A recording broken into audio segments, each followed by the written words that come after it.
Next month will mark the 50th anniversary of one of the most popular educational video games of all time. But the Oregon Trail's roots are actually right here in Minnesota.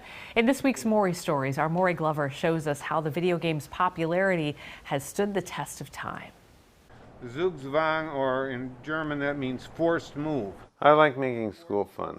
In chess, like in life, it pays to be patient and plan ahead. Figure out what your opponent wants to do and don't let him do it. But those skills also come in handy. Squeeze with the king, exactly. In another trailblazing game We just wait. Bill Heineman helped create nearly half a century ago. I feel amused, I feel grateful, and just astonished sometimes. Back in 1971, Heineman was going to Carleton College and living with two of his classmates, Paul Dillenberger and Don Rawich, while they finished student teaching in Minneapolis public schools. Heineman says Rawich had come up with a board game to teach his students about the realities of pioneer life on the Oregon Trail, when Heineman realized that would be the perfect application for a computer program. And he said, "Wow, that sounds really cool, Bill, but I need this next Friday." And I said, "Not this Friday, next Friday?" And he said, "Yeah." And I said, "I think I can do it. I think we can do it, can't we, Paul?" So Bill, who'd taken a computer programming class the year before, started writing down code.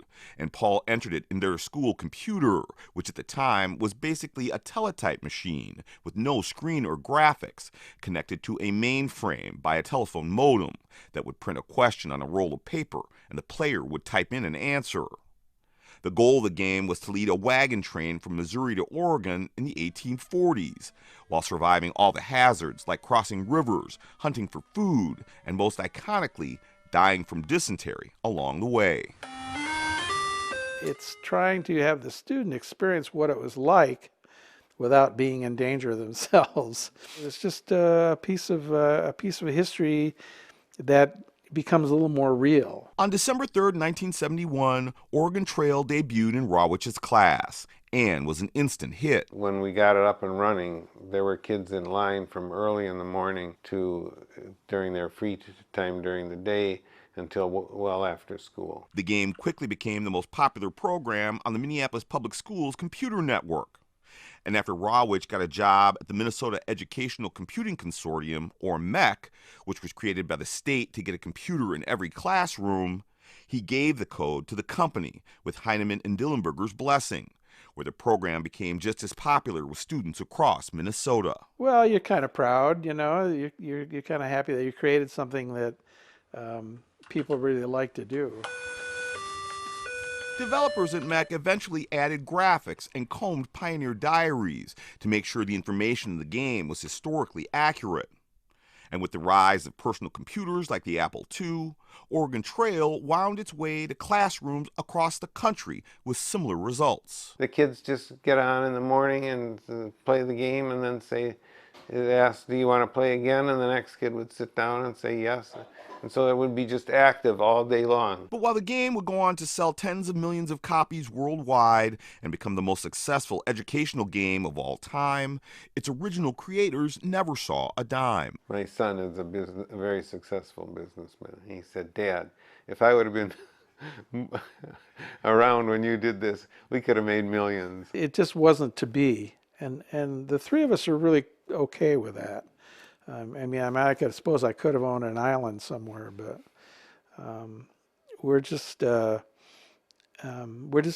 happy to have contributed to something. For the 25th anniversary of the game, MEC officially acknowledged Heineman, Dillenberger, and Rawich for their creation. Deadheads are fans of the Grateful Dead, and Trailheads are fans of Oregon Trail. These days, Oregon Trail is everywhere, from card games to iPhones.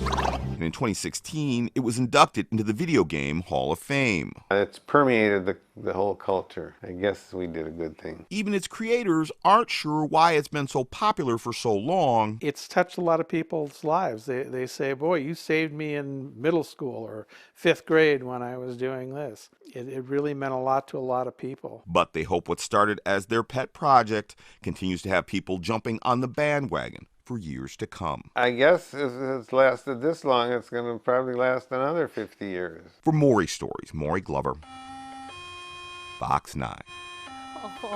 Oh, Maury. Crossed that river when it was too high. Died of dysentery. Oh. The great thing about that was, because I remember playing it, but it taught kids who maybe weren't all that into books how to do math, some history, some geography, all the things that maybe kids didn't necessarily like getting out of books at a time when that kind of technology was very limited. The accomplishments at that time, we think about coding, they were coding back then. And my kids, I have trouble helping them with coding now. So just incredible, what an accomplishment for But them. oh, the money they could have made. Oh, I know. But they have the stories and the bragging rights, which is just as great, right? If you have a story idea you think would make a good Maury Stories, send an email to maury@fox.com.